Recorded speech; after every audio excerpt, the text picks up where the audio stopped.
Atos capítulo 6, versículos de 1 a 7, assim diz a palavra do Senhor. Atos 6, de 1 a 7, diz assim a palavra do Senhor. Ora, naqueles dias, crescendo o número dos discípulos, houve uma murmuração dos gregos contra os hebreus, porque as suas viúvas eram desprezadas no ministério cotidiano. E os 12, convocando a multidão dos discípulos, disseram: não é razoável que nós deixemos a palavra de Deus e sirvamos às mesas. Escolhei, pois, irmãos, dentre vós 7 homens de boa reputação, cheios do Espírito Santo e de sabedoria, os quais constituamos sobre essa necessidade. Mas nós perseveraremos na oração e no ministério da palavra. E este parecer contentou a toda a multidão, e elegeram Estevão, um homem cheio de fé e do Espírito Santo, e Filipe, e Prócoro, e Nicanor, e Timão, e Pármenas, e Nicolau, prosélito de Antioquia, e os apresentaram ante os apóstolos, e estes, orando, lhes impuseram as mãos. E crescia a palavra de Deus, e em Jerusalém se multiplicava muito o número dos discípulos, e grande parte dos sacerdotes obedecia à fé. Amém? Que Deus nos abençoe pela porção da sua palavra lida nesta hora. Irmãos, eu preparei como tema da mensagem de hoje o título, uma importante tarefa. Nós já temos divulgado esse tema desde a sexta-feira passada, última sexta-feira, para que o irmão pudesse se lembrar que hoje, no dia de ação social, nós iríamos resgatar o símbolo e a importância de uma tarefa que a igreja tem: cuidar das questões sociais no seio da igreja e também no seio da sua comunidade. Historicamente, irmãos, todo primeiro domingo de maio, pela manhã, por motivos históricos e também por nossa tradição batista, nós celebramos o dia de ação social. E procuramos fazer isso por um motivo muito claro. Precisamos tentar lembrar e entender o que significa essa ação social na vida da igreja e o que ela representa nas ações da igreja. Nós cremos que a igreja que promove e pratica a ação social procura trabalhar pela mudança social, irmãos, buscando a resolução de problemas nas relações humanas. Veja que foi isso que aconteceu em Atos capítulo 6. Tínhamos um problema de relacionamento, tínhamos uma tensão nas relações entre um grupo de irmãos e outro, e para resolver o problema existente e a tensão criada nesse grupo de irmãos, a mudança social, a mudança na distribuição da ajuda social precisava ser tomada. O segundo motivo pelo qual celebramos a questão da ação social é também, irmãos, para promover o bem-estar das pessoas. Pense, se nós nos preocupássemos somente com a dissensão, talvez estivéssemos preocupados em disciplinar as pessoas que estão criticando, ou que estão comentando, ou que estão gerando a discórdia com seus comentários. Mas nos esquecemos, de fato, do que originou a discórdia, do que originou a dissensão: viúvas que estão sem assistência. E aqui entra para nós, irmãos, o fator da mensagem de hoje. Nós podemos resolver a discórdia, nós podemos disciplinar o irmão que está murmurando, nós podemos dizer para ele que murmuração é pecado, nós podemos afastar esses grupos que estão em contenda e separando, tem assim um incêndio menor. Mas veja, se nós não atacarmos o problema, a fome da viúva, a necessidade social não será resolvida. O nosso sermão de hoje, então, visa despertar a igreja de que a ação social é importante no cumprimento de sua tarefa como um todo. Veja, o que significa a tarefa como um todo? Tratar o problema das relações humanas, isso é ação social, e ao mesmo tempo cuidar do bem-estar e das necessidades das pessoas. É bom olhar para a história e perceber, irmãos, que as viúvas no texto sagrado e na Bíblia Sagrada sempre foram muito bem cuidadas. Vendo Isaías capítulo 1, versículo 17, você percebe que já no Antigo Testamento havia instrução bíblica para o cuidado das viúvas. Lucas capítulo 18, versículo 3, as viúvas sendo atendidas, e também 1 Timóteo capítulo 5, versículos de 3 a 16. Como é importante olhar para cada um desses textos e entender que a murmuração que se levanta em Jerusalém, que a murmuração que se levanta na igreja primitiva, é fruto, na verdade, de uma igreja que está observando o cuidado, mas que está descuidando no modelo praticado. Há um desvio, há uma conduta que não está conforme, e era preciso colocar aquilo conforme a instrução e a sagrada palavra que a Bíblia nos diz. Eu quero colocar 4 considerações a respeito do cumprimento dessa importante tarefa. Primeiro, quando cumprimos uma tarefa como essa, ou como algumas versões colocam, quando tratamos de um importante negócio, algumas versões colocam, que estabeleçam homens para cuidar desse importante negócio. Quando tratamos desse importante negócio, o que está envolvido nele? O que está envolvido na ação social? O que passa o assistente social, o diretor social ou o pastor da igreja quando dirige um projeto desse tamanho? Primeiro, há um preço a pagar pelo crescimento. Veja o capítulo 6, versículo 1, veja o motivo e a origem da discórdia. Não é só viúvas que estão sem assistência, não. Tem um problema anterior, que na verdade não é problema, irmãos, é solução, mas que gera problema e que precisa gerar solução. Atos 6, se o pessoal da equipe puder projetar, tem lá. Ora, naqueles dias, veja aí você no YouTube e no Facebook. Ora, naqueles dias, crescendo o número dos discípulos. Ontem, participando do debate do pequeno grupo, alguns irmãos estavam duvidosos, e com dúvidas se o crescimento e a aglomeração de pessoas e o maior número de pessoas traz dificuldade ou não. Alguns irmãos acham que não, porque essas pessoas forem boazinhas, não, porque essas pessoas foram obedientes. Não há, irmãos, isso é conversa. Mesmo nós sendo obedientes, mesmo quando fazemos tudo direitinho, ainda assim é problema. Vou explicar por quê. O crescimento demanda assistência às pessoas que estão se unindo ao projeto. Pense comigo, você vai servir um sopão. Se você tem um irmão, uma mesa, um prato, uma concha e tal, tudo bem. Se você tem 3, você tem que arrumar 3 máscaras, você gasta muito mais gel, você tem que propor espaço, disciplinar o trabalho das pessoas, dividir tarefas. Se você tem 30, mais problema. Se você tem 3.000, muito mais problema. É preciso treinar essas pessoas, capacitá-las, orientá-las. Caso contrário, daqui a pouco essas pessoas estarão pisando uma nos pés das outras. Vai ser como diz o irmão Davi Sobrinho uma vez, disse para mim, é muito cacique, pastor, e pouco índio. É fato, muito cacique e pouco índio. Precisamos entender que nesse texto temos gente demais, temos gente chegando, e isso é bom. Temos um crescimento espetacular, isso é bom. Atos 2, quando Pedro está pregando no dialeto dele, e as pessoas estão ouvindo no dialeto em que nasceram. É o Espírito Santo decodificando a linguagem, é o Espírito Santo fazendo com que a mensagem chegue, como estou aqui, Instagram, que Deus te abençoe, eu estou aqui, YouTube, Facebook, Deus te abençoe, nós estamos anunciando, e através aí de uma tela que escreve, ou das mãos de Elisângela, surdos estão ouvindo. Significa dizer que quando essas pessoas se convertem, que quando essas pessoas se filiam ao projeto, elas virão trabalhar. E ao trabalhar, o crescimento gera demanda, o crescimento gera necessidade, o crescimento gera trabalho. Se você monta uma igreja, ela tem 10 anos, ela é uma igreja jovem, mas uma igreja como a nossa, 117 anos vai fazer agora, imagina aí, quase 3.000 pessoas arroladas, e assistimos mais de 10.000 pessoas mensalmente em suas necessidades, mais de 10.000.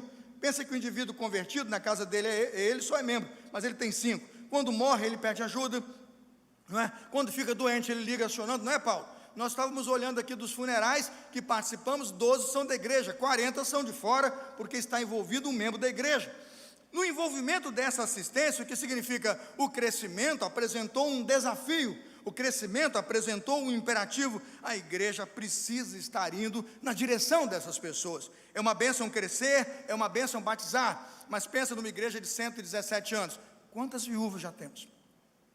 Há 50 anos, há 30 anos atrás, talvez tivéssemos 10, 5, hoje, muito mais do que 200 viúvas já temos, e quantas vezes, porventura, pode faltar a pensão, não é? O valor do seu sustento, pode ser o valor muito pequeno, e a medicação que a viúva tem é uma medicação muito cara, então o salário que ela recebe lá da Seguridade Social compra remédio, e nós temos que entrar como igreja com a sua alimentação. E se uma viúva entrar nesse quadro, e se 2 entrarem nesse quadro social, significa dizer que a igreja terá que ter uma organização muito grande, um sistema muito grande de amor, de cooperação, de instrução e de assistência, para que na comunidade dos salvos, para que na comunidade dos santos, todas as pessoas sejam assistidas. Junto com o crescimento, então, sempre virão problemas. Eu estou tratando do ponto 1, então, do problema. Precisa ser resolvido. Mas a igreja é feita de problemas? Não. O crescimento acontece porque a igreja dá lugar aos problemas? Não. O crescimento acontece porque a igreja é uma igreja viva. Dá uma olhada em Atos 2,42. Atos 2,42 diz o motivo pelo qual a igreja crescia. Atos 2,42, perseveravam unânime em oração. A perseverança da igreja faz o crescimento da igreja. A oração da igreja gera crescimento e bênção na igreja. Veja Atos 2,46, a Bíblia diz que o povo perseverava junto, unânime, Atos 2,46, todos os dias.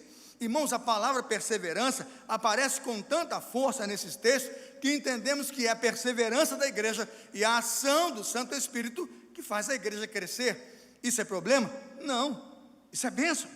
A Bíblia diz mais, Atos 4:32, olha que notícia boa, a igreja mostra quando tem saúde espiritual e cresce. Atos 4:32, era o coração e a alma da multidão dos que criam. Atos 4:32, uma igreja unida, irmãos, em um só coração, uma igreja unida em uma só devoção, coração e alma juntos num só propósito. Você pergunta, pastor, o preço do crescimento, o preço a pagar é problema? Não, é bênção. Mas veja, nós teremos que tomar medidas para proteger os relacionamentos, para resguardar as necessidades. Por quê? Toda igreja tem o que chamamos de estabilidade espiritual. Toda igreja passa pelo processo de estabilidade espiritual, de saúde espiritual. Ela prega e as pessoas se convertem. Ela prega e as almas se arrependem e vêm a Jesus. Ela batiza em nome do Pai, do Filho e do Espírito Santo. Esse momento de estabilidade espiritual é muito bom. Ele é real na igreja, mas veja, mesmo com toda essa estabilidade espiritual, Atos 1, 2 e 3, 4, no capítulo 5, a igreja passa um problema. Problema terrível. Você tem a história de Ananias e Safira, que tentando forjar um dom que não tinham, se apresentam lá com uma mentira sobre a venda de um terreno, e a Bíblia diz que a vida dos dois foi ceifada na presença do líder da igreja.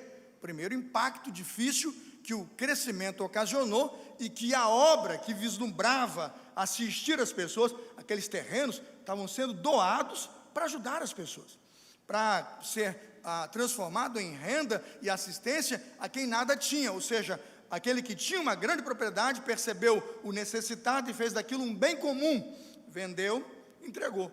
Um dos que fez isso foi o José da Consolação, Barnabé, lembra dele? Barnabé vendeu aquele bem, trouxe aos pés dos discípulos, e aquilo tornou-se uma grande obra de assistência social. Preocupados em forjar o mesmo dom de Barnabé, Ananias e Safira pegam o terreno, vendem, mas eles não entregam o valor, eles retêm o valor, eles mentem sobre o montante a ser entregue, omitem. E quando o apóstolo Pedro recebe o casal, diz, não minta ao Espírito Santo. Ali, irmãos, tanto aquele homem quanto aquela mulher perderam a sua vida e foram sepultados no mesmo dia em que faleceram. Que grande crise a igreja passou. Por quê? Porque havia a necessidade de sustentar a obra, mas havia gente que estava se relacionando equivocadamente com a obra da ação social. Veja, por que a igreja então teve uma dissensão em Atos 6? O ideal da igreja foi afetado.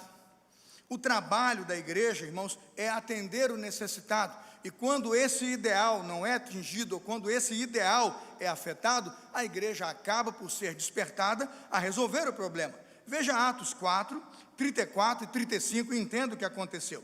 Atos 4, 34 a 35 diz assim, não havia, pois, entre eles necessitado algum, diz a Bíblia, porque todos os que possuíam herdades ou casas, vendendo-as, traziam o preço do que fora vendido e depositavam aos pés dos apóstolos, e repartia-se a cada um segundo a necessidade que tinha.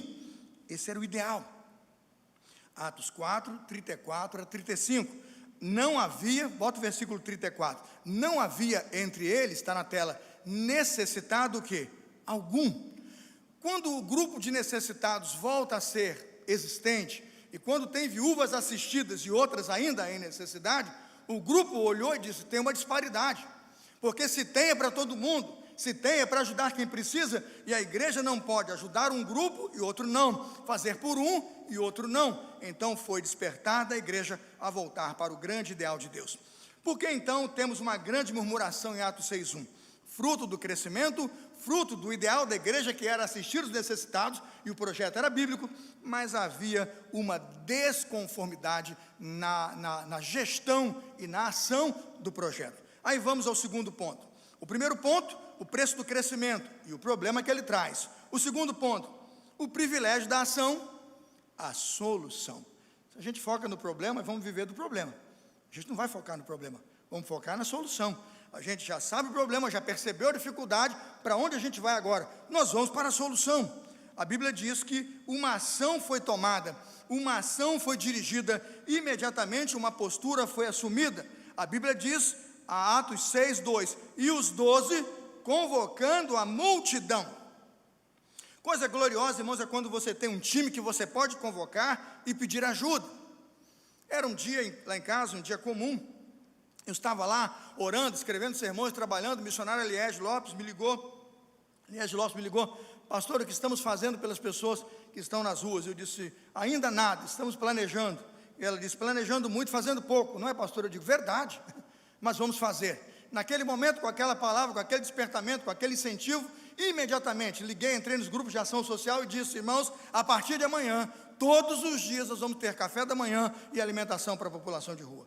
Alguns irmãos ligaram de volta, pastor, como é que vai ser isso? A igreja é fechada, nós estamos sem dinheiro, sem recursos. Eu falei, se os irmãos doarem, vamos ter. Se os irmãos retiverem, nós vamos ter. Se os irmãos mandarem o recurso, vamos fazer. Se os irmãos não vierem, não vai ter. É simples a conta. Ela fecha quando tem gente e ela dá certo quando o povo se envolve. Irmãos, desde o dia em que começamos a servir o café da manhã e a servir a sopa, está aí o Ricardo, né? E outros que estão trabalhando nesse projeto, o que nós vemos é que as pessoas vão chegando e vão se somando, as doações estão chegando, irmãos, os incrédulos, os ímpios estão doando.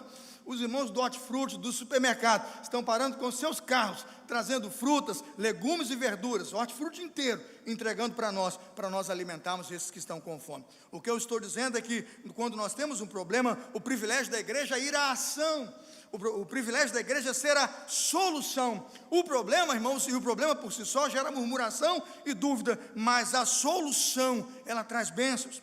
Quando nós olhamos os discípulos chamando a multidão, eles vão para a linha de ação. Agora, cuidado, a ação não pode ser desordenada nem descoordenada. A ação precisa ser muito bem planejada e pensada. Os discípulos olharam primeiro a ação prioritária. Eles se perguntaram sobre qual é o ministério prioritário da igreja. Você não pode fazer uma coisa e deixar de fazer outra. Você não pode cumprir uma missão e não cumprir outra. Entende? Você não faz uma coisa em detrimento da outra. A missão é fazer todas as coisas, mas definir que aquilo que é prioritário não fica descoberto.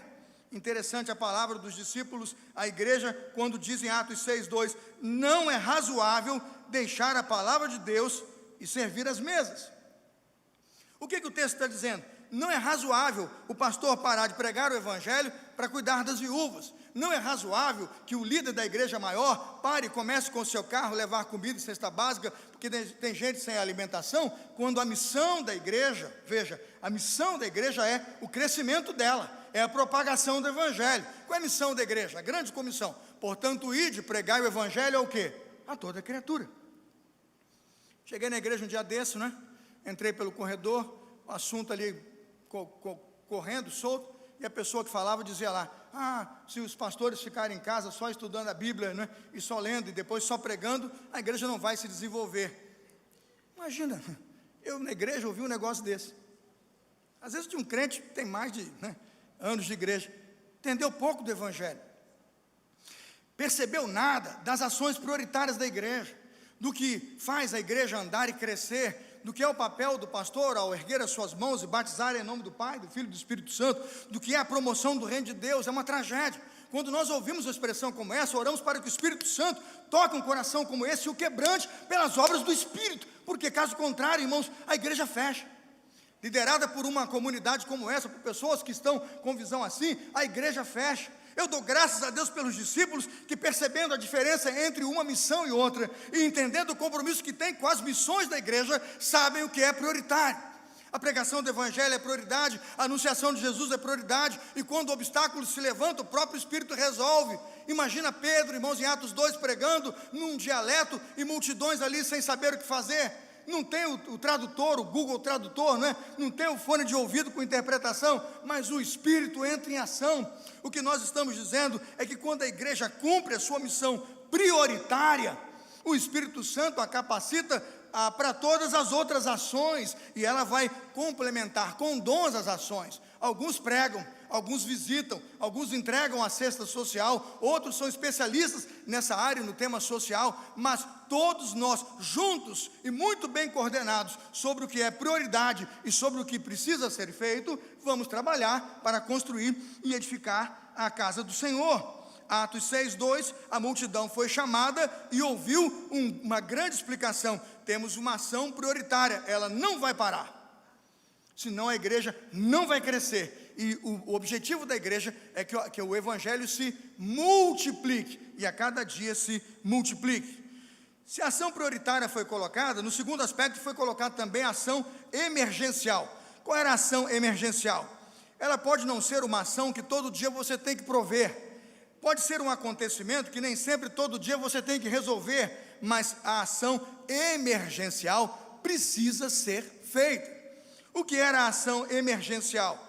Pegar o grupo aí de 7 irmãos e colocá-los para cuidar dessa questão. Escolhei, pois, irmãos, dentre vós 7 homens. Quando eles chamam esses 7 homens, eles não estão designando esses homens por uma vida inteira desse serviço. Não estão colocando esses homens para ficar a vida inteira monitorando ali a situação das viúvas. Não era esse o objetivo.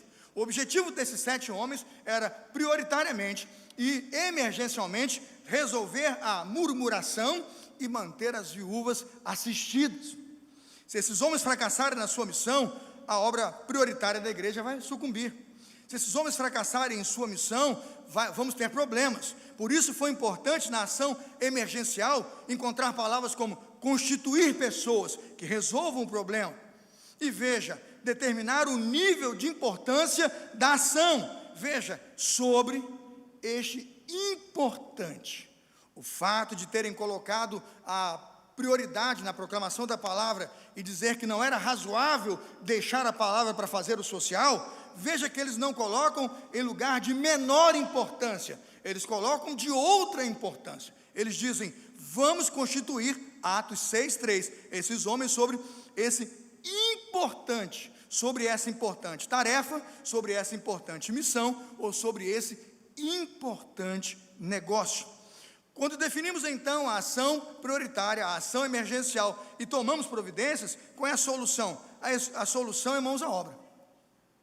É muito bonito, irmãos, teoria, mas na prática nada. É muito bonito o discurso, mas na prática nada. A Bíblia pede e exige, é preciso executar, é preciso agir. Se as viúvas continuarem sem assistência, de que adianta uma ação prioritária, do que adianta nomear uma força-tarefa, de que adianta constituir um grupo em nível de importância, delegar uma missão, se ela não for posta em prática. Imagina você vem aqui, impõe as mãos e diz, cuida das viúvas, e os caras saem e vão viver a vida. Qual a relevância da igreja? Qual é a relevância da nomeação? Qual é a relevância do ministério? Irmãos, se no primeiro lugar a questão do crescimento gera um problema, é na verdade o privilégio da ação, a solução. Ao trabalhar as ações, ao implementar as ações e ao descobrir as pessoas que estão dispostas e são capacitadas pelo Espírito Santo a cumprir a missão, mãos à obra, porque a Bíblia diz que a fé sem obras é o quê? Morta. Então participemos do privilégio da solução. Primeiro ponto, no crescimento, a questão do problema que o crescimento pode trazer. Segundo ponto, a questão da solução, a ação e o planejamento para resolver. Qual é o terceiro ponto? Os benefícios. Quais são os benefícios de um ministério como esse? Quais são as bênçãos de cumprir uma importante tarefa, por isso o nível de importância aqui destacado? como essa? Qual é o benefício de cumprir uma importante tarefa como essa? O benefício está na atuação. O benefício não está na foto, não está no vídeo, o benefício não está no marketing, o benefício não está na exploração da miséria para contar uma história de que você faz e outros não. O benefício está na atuação da igreja que se envolve na solução do problema e verdadeiramente, de coração puro e santo, quer abençoar as pessoas. Pense nos benefícios da tarefa e na atuação. Primeiro, o carente social é cuidado. Irmãos, eu fico pensando na viúva que recebeu assistência. Não há como não se emocionar.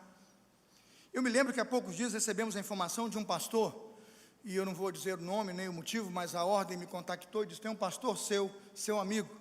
Ele trabalhou 30 e tantos anos, quase 40 anos no ministério, mas ele, tudo que tinha, jogou no ministério. Ele ajudou pessoas, ele construiu casas, fez tudo, e descuidou dele mesmo, da previdência, da aposentadoria. A igreja não observou isso, e quando agora deixou o ministério, está muito difícil a situação, ele não foi previdente. Quando aquela ordem me ligou, eu disse: fique tranquilo que nós vamos agir. Liguei para a irmã Márcia, falei: irmã Márcia, eu não sou de pedir, eu não sou de entrar na sua área, eu não vou usar aqui a prerrogativa de que eu sou o presidente da igreja para atravessar o sistema e você então colocar alguma coisa na minha mão, porque eu sou o pastor, mas eu queria que você analisasse com carinho a situação desse meu colega. É um colega, chegou para mim o pedido e eu preciso que você pense, e se existe na nossa estrutura recurso, e se houver uma cesta aí, se Deus permitiu, que dos nossos membros foram assistidos e houver uma cesta aí, eu queria que esse colega fosse assistido. Irmãos, eu orei com a Márcia, a Márcia já até se ausentou aqui, a assistente social, e ela disse: pastor, eu vou ver o que faço. Era 60 minutos depois da minha ligação, irmã Márcia me ligou e disse: pastor, a cesta já está montada, eu já liguei para o pastor, já sei o endereço, já sabemos o que fazer, falei em seu nome, e o irmão da igreja, ele é do Ministério de Administração, como chama o engenheiro do Ministério de Administração, canta no coral? O Davi, não é? Davi é uma benção, veio de Monte Oreb para me abençoar, irmãos, para ser uma benção. Davi veio, irmãos, como voluntário, pegou o carro dele, veio de casa, pegou a cesta, botou máscara, EPI, foi na casa do pastor entregar a cesta. Tudo isso em menos de 2 horas do pedido e da necessidade do colega. Irmãos, quem que eu recebo no telefone? O colega. Tira uma foto do Davi, da cesta básica, e diz: pastor, em meu nome, em nome da minha família, obrigado, porque eu sou hoje parte do problema, mas o Senhor hoje é a solução. A ação e a presença da sua igreja fazem toda a diferença. Ele não é da nossa comunidade de fé, ele não é da igreja local, mas sendo corpo de Jesus e passando por necessidade e clamando por socorro. E o Davi viu a situação da casa da residência. Eu disse àquele colega: nós cuidaremos de você, nós vamos ajudá-lo com instrução, com apoio, né, com orientação e com tudo aquilo que nós precisamos fazer, porque os benefícios da tarefa estão sobre a vida daquele que é abençoado. Uma viúva que come o seu feijão, o seu arroz, uma viúva que tem o seu óleo, o seu leite, não é? A sua caixinha de leite, o seu café, uma viúva que tem lá um pouquinho de carne, um farelo para misturar, ela com certeza é grata à igreja, porque sabe os benefícios que ela recebe ao ser abençoada por uma igreja que cumpre sua tarefa. Há aqueles que ficam discutindo, não é? Mas tem aproveitador, mas tem gente que não trabalha, come, engorda por conta das questões sociais. Deus tenha misericórdia. Nós estamos tratando, irmãos, das questões daqueles que precisam e necessitam, e nós não vamos aqui nos definir ou nos perder nas batalhas de um ideal político, de um sistema político ou de um modelo político que dá certo ou não. Eu estou fora. Eu amo as pessoas são filhos de Deus e é por elas que nós vamos dar as nossas vidas. Nós vamos cuidar delas, nós vamos assisti-las. Por isso os discípulos chamaram a multidão, porque viúvas precisam de assistência. Vamos parar com nossas reuniões vazias, com nossas economias sem sentido e fazer a obra de Deus caminhar na direção daquilo que é relevante e que tem sentido. Porque o sorriso de uma criança que tem o que comer, o idoso que recebe, irmãos, a encomenda do seu remédio que não podia comprar, é uma bênção. Uma irmã me liga, sem assistência, sem apoio, não há hospitais para recebê-la. Eu e Márcia entramos em situação, entramos em acordo, conseguimos uma vaga lá no centro da cidade, no hospital. Quem vai buscar? O carro da igreja. O carro da igreja entra lá com o motorista, todo paramentado, pegou a irmã, colocou no carro, entregou na porta do hospital. Quem me liga? A irmã. Ela pega o videoconferência, chorando, e diz: o Senhor é o meu pastor e nada me faltará.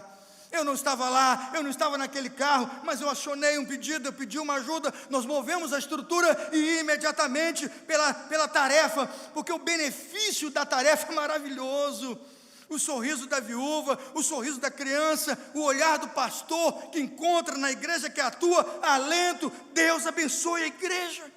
A participação é tudo de bom, a participação é a força-tarefa, a participação é a convocação, a participação é estar cheio do Espírito, a participação é a boa reputação, é o povo falando bem, é você passar no túnel da igreja, irmãos, com máscara e tudo, a vir trabalhar, e está todo mundo da rua te tocando, te abraçando, e dizendo: parabéns pastor, parabéns igreja, vocês são relevantes. Eu não consigo mais andar do túnel aqui, porque todo mundo nessa rua sabe que a nossa igreja tem hoje cumprido uma importante tarefa. A igreja está cumprindo uma grande missão, isso é poderoso. Quais são os benefícios dessa tarefa? O carente social, a participação, a força-tarefa, a atuação do Espírito, que é poder, mas também, irmãos, o cessar da murmuração. A murmuração tem que cessar. Se a murmuração não cessar, ela vai nos destruir. Se a gente não enquadrar o problema questionando o murmurador, mas resolvendo o foco da murmuração, a igreja vai quebrar.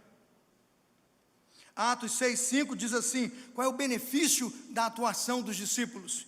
E o parecer contentou, Atos 6,5, o parecer contentou a multidão. Irmãos, que coisa linda, olha lá, o parecer contentou toda a multidão, contente, alegria. Que coisa boa é ver a igreja contente, quando tem um problema, tem uma dissensão, tem uma murmuração, mas a atuação da liderança é no sentido de resolver, e o contentamento traz paz à igreja, traz paz à igreja. Em último lugar, irmãos, o que podemos celebrar aqui dos benefícios da atuação? A igreja focada na sua missão, estabelecendo que era prioritário, a ação prioritária. Não pararam de pregar o evangelho, não ocuparam os apóstolos com uma missão que era importante, mas não podia subir ao lugar da missão deles. Eles entenderam: nós não podemos deixar de pregar o evangelho e servir as mesas. Ou seja, quando a igreja estabeleceu a prioridade, ela se manteve no foco de sua missão. Ela atendeu à proclamação da palavra, mas ela assistiu às viúvas. Quando a igreja tem o poder de romper as murmurações com uma ação social relevante, tudo muda. Qual foi o resultado? Atos 6:7. Assim, a palavra de Deus se espalhava, crescia rapidamente o número dos discípulos. Quando leio aqui Atos 6:7, vejo que mais problema vai estar a caminho, porque a igreja crescia o quê? Crescia rapidamente. Vou ver como é que está na versão. Crescia a palavra de Deus e em Jerusalém se multiplicava. Irmãos, mais problema, viu, Fernando? No capítulo 7, já vão apedrejar Estevão. Não diminui o problema, mas a igreja precisa continuar agindo e agindo para intervir na solução do problema. Se você continua lendo o capítulo 7, você descobre que porque Estevão está cumprindo o papel de pregador da palavra, ele fora morto, porque pregou na autoridade da palavra, e os problemas se avolumam, porque Paulo pega cartas para continuar perseguindo a igreja, mas veja, a igreja continua firme e pujante no cumprimento da sua missão. Último lugar, recapitulando, se em primeiro lugar, irmãos, e claramente destacado aqui, o crescimento cobra um preço e nos traz problemas, se em segundo lugar, o privilégio da ação é ser parte da solução, se em terceiro lugar, os benefícios dessa tarefa estão na nossa atuação e naqueles que são beneficiados pela nossa atuação, qual é o último lugar? O aprendizado que isso tudo gera. Qual é o aprendizado? Eu vou tirar pelo menos 2 lições e vou concluir. Primeira lição que podemos tirar deste episódio acontecido na igreja primitiva: é muito fácil surgirem mal-entendidos entre cristãos e fiéis, servos de Jesus Cristo. Não viva com a ideia de que a igreja que tem saúde espiritual não tem problemas, e pare de falar que sua igreja enfrenta problemas porque ela não tem saúde espiritual. Isso é a maior bobagem que você pode dizer. Uma igreja que tem saúde espiritual, uma igreja que está batizando e crescendo, uma igreja que está fazendo a obra do Senhor, que está assistindo as pessoas, ela vai enfrentar problemas. Os problemas não têm a ver com saúde espiritual, no sentido de que o problema é fruto de um pecado que a igreja está vivendo. Não, o problema muitas vezes é porque o crescimento é rápido, o crescimento é acelerado, e as demandas precisam ser planejadas e organizadas para dar sustentação à igreja. E às vezes a nossa ação não é tão rápida assim. E às vezes você não consegue tão rapidamente o voluntário ou a pessoa para se somar àquele projeto. Então tome cuidado, porque é muito fácil surgir mal entendido e se levantar uma murmuração na igreja, ter um grupo sendo assistido e outro não. O que fazer? Não pode fechar os olhos. Não, eu não vou falar nada para o pastor já tem problema demais. Não resolve. Não vou compartilhar nada com o diretor, eu vi o problema, eu vou ficar quietinho. Não resolve. É preciso ver o problema, diagnosticar o problema, implementar as ações prioritárias e emergenciais para que através da atuação da igreja o problema seja resolvido. Segundo lugar, que lições tiramos? Dissensões sempre serão resolvidas. Com a atuação de Deus e com o poder do seu Santo Espírito, com a bênção de dirigentes e líderes capacitados, como é o caso em Atos capítulo 6, a igreja que está unida com sua liderança, a igreja que está cheia e plena do Espírito Santo, sempre vai resolver, por meio de uma força-tarefa, toda e qualquer dissensão na igreja.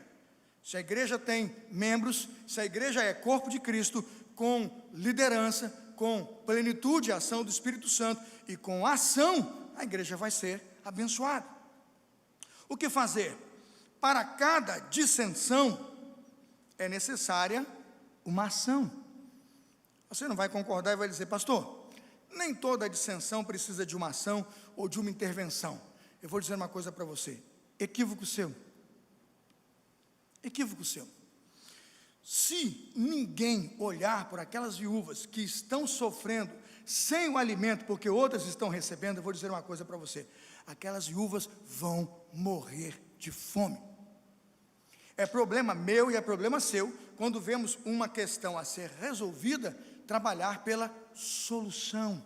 Toda dissensão precisa de uma intervenção, toda dissensão precisa de uma atuação ativa, a passividade não resolve. A Bíblia diz, aquele que sabe o que tem que fazer e não faz, comete o quê? Pecado. Nós não podemos fechar os olhos às questões, e esse ensino pode ser aplicado muitas vezes na sua casa.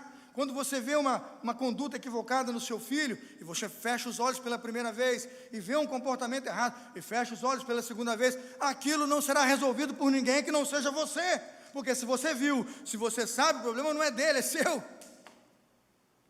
Então, quando nós temos o privilégio de criar uma ação que seja capaz de intervir e de mudar a realidade, irmãos, em nome de Jesus, façamos a intervenção, façamos a atuação, tomemos a providência, mínima que seja necessária, para ver aquela realidade transformada em nome de Jesus. Eu vou terminar usando o exemplo que Jesus Cristo usou, falando sobre a questão de ajudar as pessoas e de participar da obra social. Quando nós vemos Jesus Cristo ali num grande debate com as pessoas sobre a volta de Jesus, e sobre aqueles que vão entrar com ele ao reino dos céus, começa um debate sobre os que estão com fome e os que estão com sede. Começa um grande debate entre os que estão presos e os que são estrangeiros. E começa um grande debate sobre o que a igreja está fazendo e o que ela não está fazendo. O debate é tão grande que a murmuração é a seguinte, Mateus 25, 37 a 39, dá uma olhada aí. Mateus 25, 37 a 39, diz assim, então os justos responderão dizendo, Senhor, quando te vimos com fome e te demos de comer, ou com sede e te demos de beber, e quando te vimos estrangeiro te hospedamos, ou nu e vestimos, e quando te vimos enfermo ou na prisão e fomos ver-te. Qual era o foco? O foco é, tem um problema, mas nós não sabemos como resolver, ou nem sabemos se estamos resolvendo. Senhor, na verdade, nós não estamos sabendo se nós estamos cumprindo com esse atendimento e essa necessidade. A murmuração é exatamente essa, estamos fazendo ou não? Senhor, estamos na direção certa ou não? O foco aqui é a visita, o foco aqui é a sede, o foco aqui é a fome, mas nós não sabemos se estamos resolvendo. Esse é o foco. Qual é o problema? Veja Mateus 25, 35 a 36. O problema é: tive fome, me deste de comer. O problema é: tive sede, me deste de beber. O problema é: estrangeiro, hospedaste. Estava nu, vestiste. Adoeci, visitaste. Na prisão, foste ver-me. Qual é o problema? Entenda, havia uma murmuração, uma dúvida se eles estão fazendo. O problema identificado depois do foco da dissensão é fome, veja as palavras: fome, sede, o estrangeiro e o preso. Agora, qual era a solução? Riqueza de atuação. Foste, me deste de comer, me deste de beber, me hospedaste e me vestiste. Não se faz solução do problema sem atuar na direção do problema. Para cada necessidade, irmãos, entenda uma ação direta. Percebe aqui, queridos que estão comigo no santuário? Pode perceber, não há uma palavra que ficou sem ação. Não venha com essa conversa que dissensão se resolve sem ação. Galhofas, história de quem quer ficar em casa e acreditar que as coisas vão resolver sozinhos. Não resolve. O reino de Deus nos mostra que quando um problema surge, é a ação da igreja, é a presença da igreja e a atuação do fiel que vai solucionar o problema. E tem um detalhe: ela é elogiosa ao reino de Deus. Veja como o plano de solução se apresentou. Mateus 25, 40. Qual é a solução? E respondendo o rei dirá: em verdade vos digo que quando fizestes a um destes pequeninos, a mim o quê? Fizeste. É o verbo fazer. Não é o to be ou não to be, não é ser ou não ser. Aqui é fazer ou não fazer. E a questão é fazer. Cansei de fazer reunião de ministério, departamento. Há 25 anos atrás, quando eu cheguei aqui como seminarista, e está em reunião de departamento, você traz 12 propostas de departamento, Levi? 12. Aí das 12 propostas, não fazer, não fazer, não fazer, não fazer. Gastei horas com gente. Aí eu falei: meus irmãos, vou fazer o quê? Eu saí de casa para quê? Na verdade, eu fiquei perguntando: para que vocês vieram de carro, combustível, e estamos 2 horas nessa sala reunidos? Proposta 1, não fazer, 2, não fazer, 3. Aí eu falei: para não fazer, Deus não precisa de nós. Não precisa. Fica em casa. Agora, se essa não serve, tem que ter a que serve. Porque, entenda, essas propostas estão delineadas em 12 necessidades, em 12 questões. Elas podem ser adaptadas, alteradas, melhoradas, revisadas. Você diminui o custo, zero custo, amplia o investimento, eu não sei. Mas não fazer, não resolve. O que o Evangelho propõe na ação é: respondeu Jesus e disse, Mateus 25, 40, quando o fizeste. Por que isso? Porque isso é a solução. Dá uma olhada em Mateus 7, 21. Perceba quem vai e quem não vai. Aí vai a questão: quem vai e quem fica. Quer saber quem vai subir? Tem quem sobe, irmãos, tem quem fica. Tem, um vai ser levado, o outro vai ser deixado. O Evangelho é muito claro. E a ação do Espírito Santo, e a atuação do Espírito Santo num crente, diz muito dele. Mateus 7, 21, vê lá. Nem todo o que diz, blá, blá, blá. Fala. Nem todo o que diz entra no reino dos céus. Mas quem vai entrar, irmãos? Quem vai entrar? Aquele que faz. Está lá. Entre o dizer e o fazer, há um abismo e uma grande diferença. Aquele que diz e fica dizendo: Senhor, Senhor, canta, canta, pula, pula, dança, dança, mas não faz, não é parte do reino de Deus. Mas aquele que faz a vontade do meu Pai que está no céu, esse entrará no meu reino. Que a igreja não se furte, ao privilégio de ser um canal de bênçãos, para que todas as questões que surjam no seio do rebanho sejam superadas com o envolvimento de todos e com a participação ativa da igreja. Lembre-se, administradores têm sua ação, diáconos têm sua ação, pastores têm sua ação. Estabelecida a ação prioritária da igreja, todas as outras ações têm que ser tomadas como ações emergenciais, capazes de resolver o problema e de ajudar aquele que precisa. Que para tanto o Senhor abençoe a sua igreja no cumprimento dessa importante tarefa, no cumprimento dessa grande missão. A esta altura a equipe de louvor já está aqui a postos, já tem um hino bonito escolhido para cantarmos nesta hora, e eu queria orar por você. Eu queria orar por você, querido irmão, querida irmã que está em casa e conosco até esta hora, ouviu esta mensagem tão longa, mas tão poderosa, para impactar o seu coração, para transformar a sua família e para mexer com a igreja, a dizer na igreja que nós temos aqui uma grande missão e uma importante tarefa a cumprir. Nós não vamos dizer, nós vamos fazer. Onde houver sede, água. Onde houver fome, o alimento. Onde o preso estiver, a visita e o acolhimento. Porque quando fazemos isto, o Senhor, nosso Deus, se alegra com a sua igreja. Vamos orar? Bondoso Deus e amado Pai, abençoado seja a igreja reunida nesta manhã e que ouviu esta poderosa mensagem. Nós temos uma importante tarefa a cumprir. Nós temos um importante negócio a gerir.